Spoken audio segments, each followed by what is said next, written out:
سلام بچه ها، به مسابقه نو لیمیت استار خوش اومدید.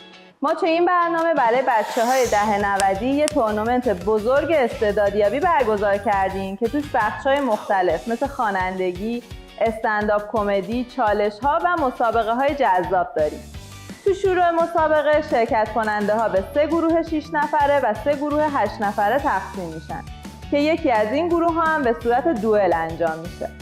در مجموع 42 شرکت کننده داریم که از بینشون 17 نفر به مرحله بعد صعود میکنن، یعنی از هر گروه 3 نفر انتخاب میشن. نحوه انتخاب شرکت کننده ها به این صورت هست که هر فرد به صورت ترکیبی از 50% رأی و کامنت شما زیر پست ها، 50% رأی داورها یک انتخاب طلایی هم دارن که با اون میتونن 1 نفر رو مستقیم بفرستن مرحله بعد.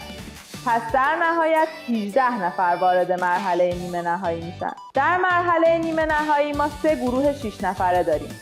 از هر گروه 2 نفر به فینال راه پیدا میکنن و در نهایت 1 نفر که بهترین عملکرد رو داشته باشه و رأی ها رو کسب کنه برنده نهایی مسابقه میشه و جایزه 100 میلیون تومانی رو دریافت میکنه.